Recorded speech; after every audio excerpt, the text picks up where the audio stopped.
Assalamualaikum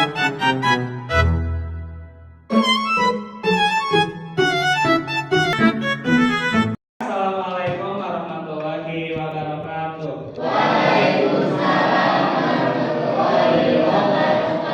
Selamat pagi semuanya. Bagaimana kabarnya hari ini? Nah, seperti biasa, sebelum mulai pembelajaran baiknya kita berdoa terlebih dahulu. Baiklah, kepada ketua murid silakan untuk memimpin doa ke depan. Belajar, alangkah baiknya kita berdoa dulu. Baca doa dimulai.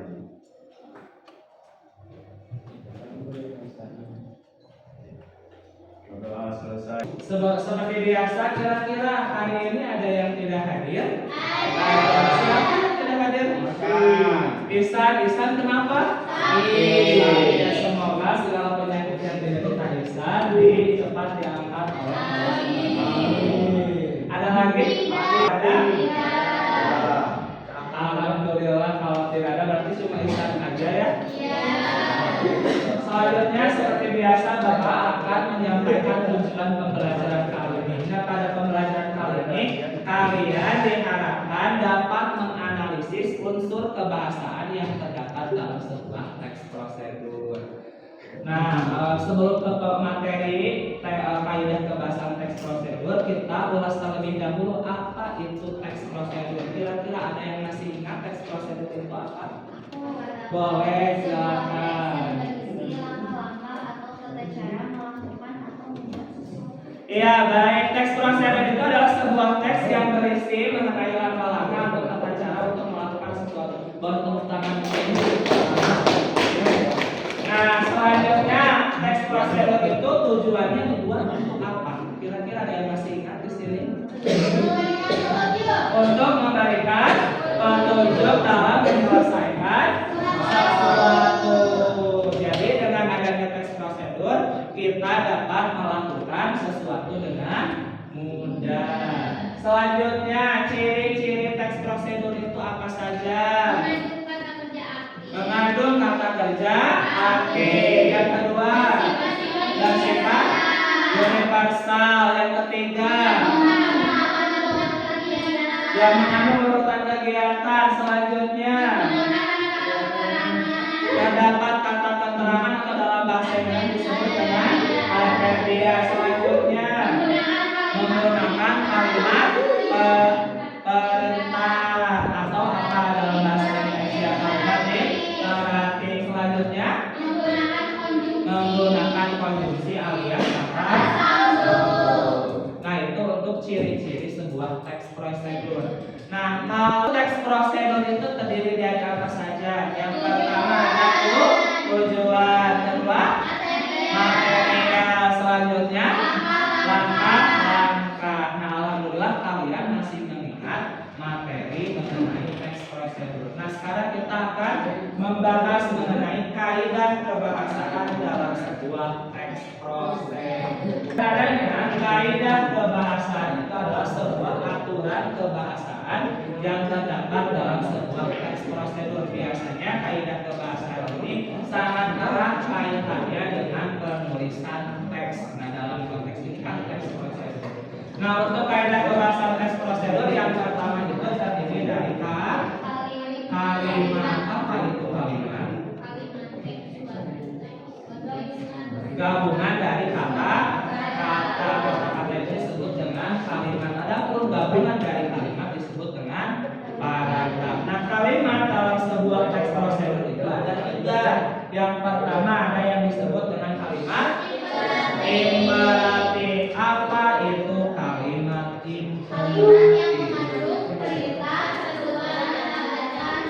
Kalimat yang mengandung perintah ataupun seruan ataupun ajakan. Nah, karena mengandung perintah atau seruan atau ajakan, maka diakhiri dengan tanda baca apa?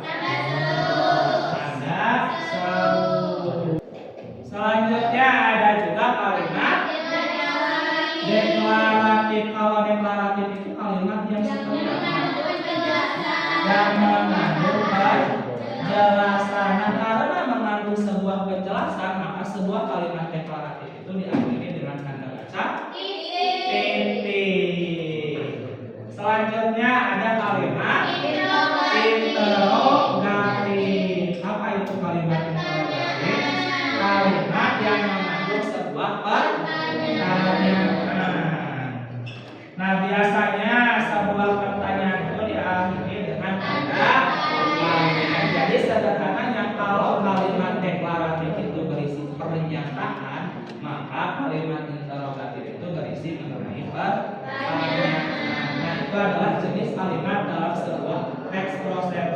Selanjutnya apa kira-kira?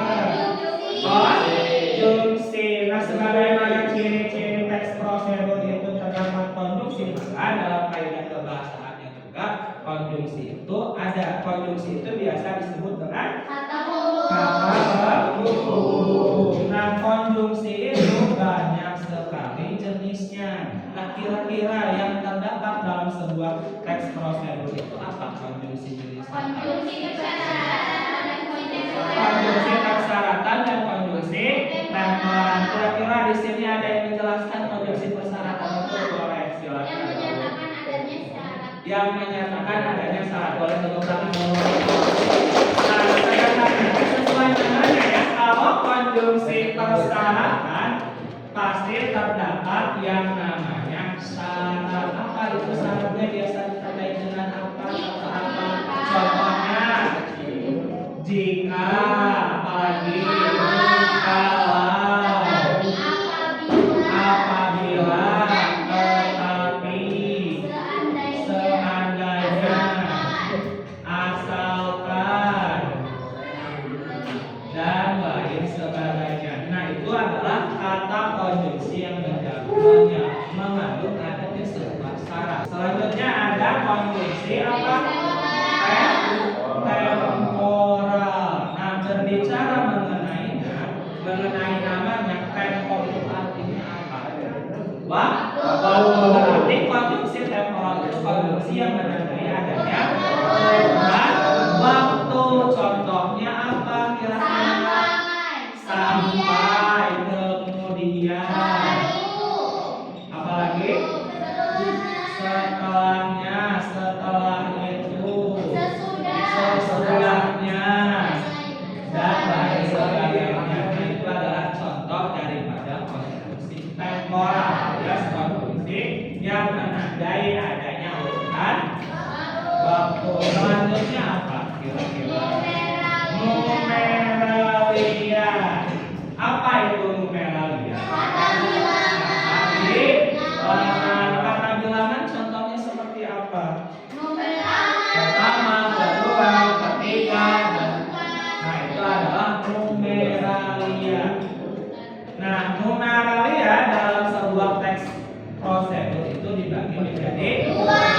Ada numeralia apa? Urutan dan kuantitas. Nah, kalau urutan contohnya apa? Pertama, kedua, ketiga. Kalau kuantitas? 2 butir telur, 2 sendok gula pasir. Numeralia kuantitas. Jadi sederhananya, kalau numeralia urutan itu pasti berurutan pertama, kedua, ketiga, dan biasanya ditulis dalam bentuk kata atau huruf. Nah, kalau selanjutnya kalau numeralia kuantitas itu berupa kata bilangan alias angka. Contohnya 2 kilo terigu, 2 butir telur, dan lain sebagainya. Itu numeralia alias kata bilangan. Selanjutnya pronomina. Apa itu pronomina?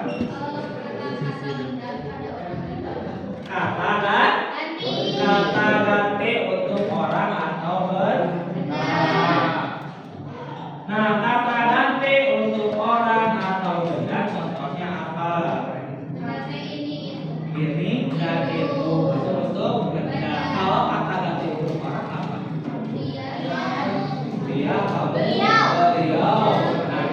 Nah, sederhananya dalam sebuah teks prosedur pronomina alias kata penunjuk itu ada dua. Ada pronomina penunjuk, ada pronomina persona. Nah, kalau penunjuk itu pronomina untuk menggantikan kata benda. Contohnya seperti ini dan itu. Kalau pronomina persona itu apa? Seperti tadi, dia untuk orang, dia, kamu, dia, beliau, dan lain sebagainya. Jadi kalau penunjuk itu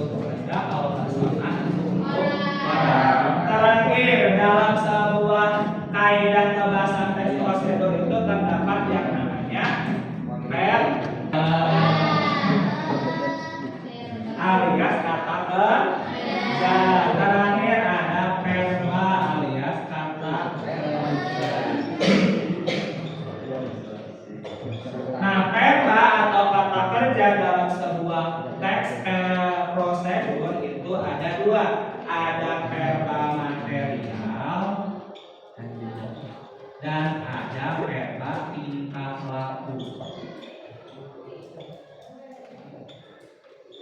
Nah, kalau untuk verba material itu sederhananya kata verba atau kata kerja yang menandai adanya aktivitas fisik menuntut seseorang untuk melakukan sesuatu, biasanya diawali oleh kata be atau me.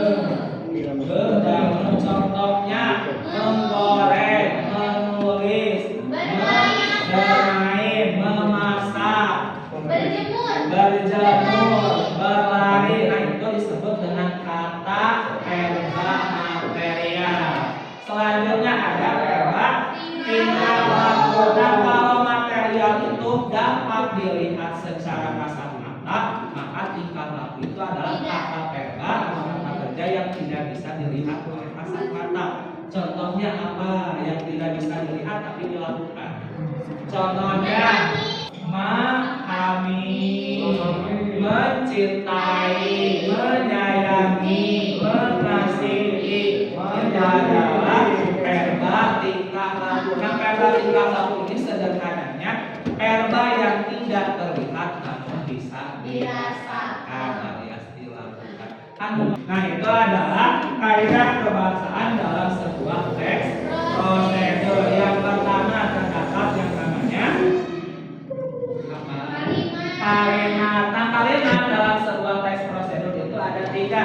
Ada kalimat jenis imperatif alias kalimat yang berisi mengenai perintah atau ajakan. Nah, karena berisi mengenai perintah atau ajakan maka diakhiri oleh kata seru. Selanjutnya ada kalimat deklaratif alias kalimat yang mengandung penjelasan diakhiri oleh tanda baca titik. Selanjutnya ada kalimat interogatif alias kalimat yang mengandung pertanyaan diakhiri oleh tanda baca tanda tanya. Selanjutnya ada yang disebut dengan konjungsi alias kata penghubung. Kata penghubung dalam sebuah teks prosedur itu ada dua, ada konjungsi persyaratan dan konjungsi temporer. Kalau konjungsi persyaratan itu identik dengan adanya syarat. Contohnya jika,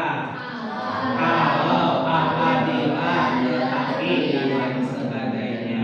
Selanjutnya kalau konjungsi temporal itu konjungsi yang menandai adanya urutan waktu. Contohnya sampai, kemudian, setelahnya, sebelumnya dan lain sebagainya. Selanjutnya ada numeralia alias kata bila mana. Numeralia dalam sebuah teks prosedur itu ada dua. Yang pertama ada numeralia urutan, yang kedua ada numeralia kuantitas. Kalau numeralia urutan contohnya seperti apa?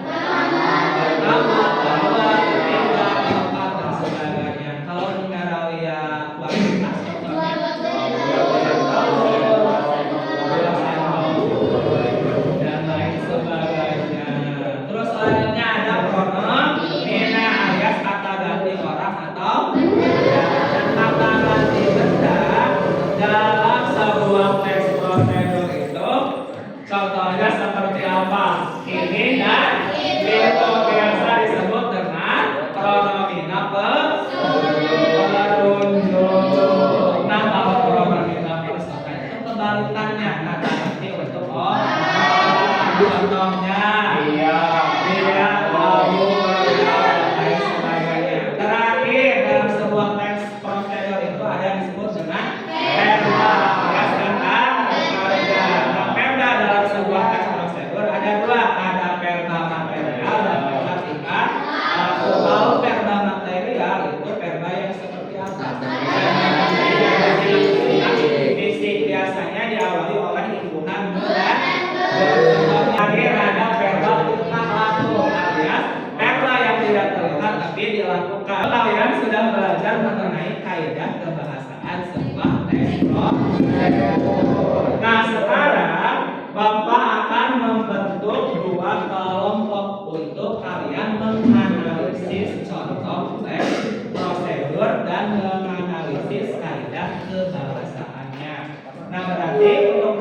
kelompok, maka bagi kedua kelompok satu banjar dan satu banjar. Adapun yang ketiga ini boleh diputarnya ke kelompok ini. Silahkan direpatkan dulu lampunya. Ini Bapak akan membagikan dua materi alias tugas masing-masing kelompok, yaitu menganalisis kaidah kebahasaan yang terdapat dalam contoh teks prosedur. Silakan boleh ditulis di bukunya masing-masing soalnya ya. Ini untuk dia sama-sama. Silakan boleh dikerjakan. Misalkan kaidah kebahasaan dalam contoh teks prosedur terjudul cara membuat paspor. Misalkan yang pertama, kalimat imperatifnya ditunjukkan oleh apa, deklaratifnya oleh apa, terus interrogatifnya apa. Silakan boleh dikerjakan di buku masing-masing. Berarti masing-masing harus menulis ya, bekerja sama. Karena ini namanya diskusi kelompok. Jadi masing-masing harus saling bekerja sama. Ada tidak kira-kira di sini kalimat imperatifnya? Ada. Berarti tinggal ditulis saja contoh kalimat.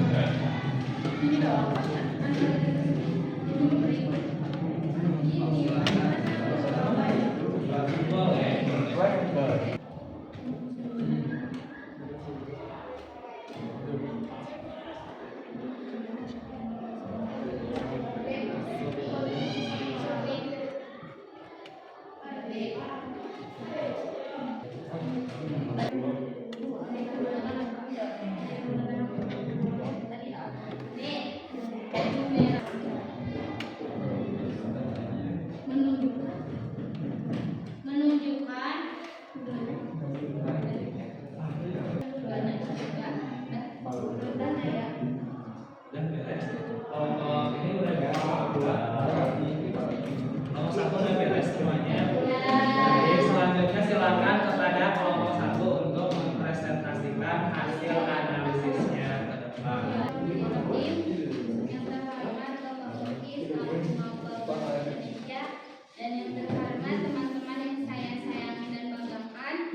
Imigrasi, yang kedua beli formulir permohonan, yang ketiga permohonan pendaftaran, yang keempat pengambilan sidik jari, yang kelima paspor yang sudah selesai. Itu tuh kalimat imperatif itu akhirnya menggunakan tanda seru, tanda baca seru. Yang kedua di sini ada kalimat deklaratif, yaitu kalimat yang memberikan kejadian tersebut. Paspor adalah dokumentasi yang digunakan oleh pejabat yang berwenang dari suatu negara yang membuat identitas pemegangnya yang berlaku untuk melakukan perjalanan antar negara. Di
kalian sudah berani menyampaikan sekaligus membacakan hasil materi tadi. Sekali lagi boleh tepuk tangan. Silakan kembali ke materi. Terima kasih.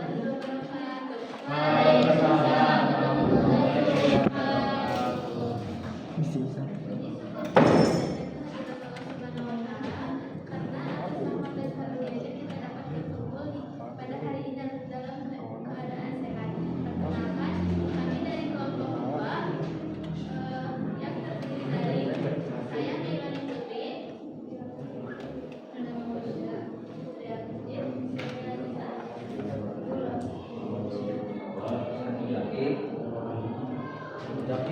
kesempatan ini saya akan mempresentasikan hasil diskusi pada berarti.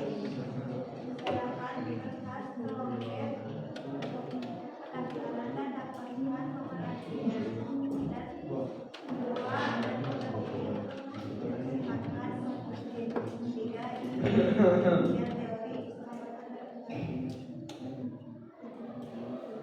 yang kedua ada kondisi. Kondisi ada 2 poin, yaitu kondisi persyaratan. Contohnya yang satu, jika tidak lolos. Yang kedua, apabila permohonan kembali. Yang ketiga, jika permohonan lolos. Kondisi yang kedua yaitu kondisi temporal.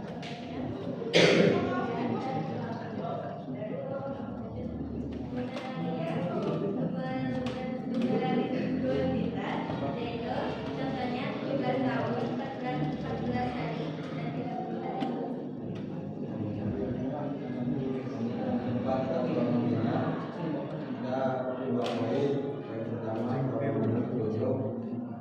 Contohnya pada tahap ini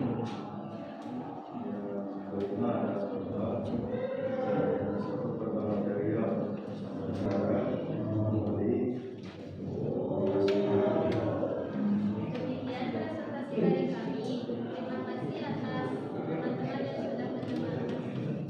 Assalamualaikum warahmatullahi wabarakatuh. Baik, saya komentar untuk presentasi kelompok 2. Alhamdulillah kalian sudah menentukan dan sudah bisa menganalisis kaidah kebahasaan dalam sebuah teks prosedur. Tadi untuk analisisnya sangat bagus sekali dan sangat tepat sekali, mulai dari verba, numeralia dan lain sebagainya juga sangat tepat. Mungkin ada beberapa catatan kecil ya untuk nanti untuk kalian ke presentasi ke depannya. Diusahakan harus percaya diri ya. Jangan takut salah, tidak apa-apa. Nah, mungkin itu saja. Silakan kembali ke tempatnya masing-masing. Terima kasih banget. Tepuk tangan sekali lagi untuk teman-teman. Setelah kalian sudah bisa menganalisis kaidah kebahasaan yang terdapat dalam teks prosedur. Nah, sebelum ditutup, kita bacakan kesimpulan dulu dari pembelajaran kali ini. Pada pembelajaran kali ini kita sudah mempelajari apa itu kaidah kebahasaan dalam sebuah teks prosedur. Bahwasanya dalam sebuah teks prosedur itu terdiri dari 5 kaidah kebahasaan. Yang pertama terdapat kalimat. Kalimat itu ada 3, ada kalimat imperatif, deklaratif, dan interrogatif. Adapun untuk konjungsi atau kata penghubung ada 2 dalam sebuah teks prosedur. Yang pertama ada konjungsi persyaratan dan konjungsi temporal. Selanjutnya ada numeralia alias kata bilangan. Dalam sebuah teks prosedur numeralia ini ada 2. Ada numeralia urutan dan numeralia kuantitas. Selanjutnya ada yang disebut dengan pronomina alias kata ganti. Untuk kata ganti alias pronomina dalam sebuah teks prosedur juga ada 2. Yang pertama ada pronomina penunjuk, yaitu pronomina untuk menggantikan benda seperti ini dan itu. Selanjutnya ada pronomina persona, yaitu kata ganti yang menunjukkan menggantikan orang seperti dia, beliau, kamu, dan lain sebagainya. Terakhir ada yang disebut dengan verba alias kata kerja. Nah, verba dalam sebuah teks prosedur ada 2, ada verba material dan verba perilaku. Kalau verba material itu biasanya yang menunjukkan aktivitas fisik, biasanya diawali oleh imbuhan dan sebaliknya kalau verba perilaku itu verba tidak melihat karena aktivitas fisik tetapi dapat dirasakan. Nah, karena waktu mungkin sekian penyampaian hari ini. Terima kasih atas segala atensi dan partisipasinya. Mohon maaf apabila ada kesalahan. Wassalamualaikum warahmatullahi wabarakatuh.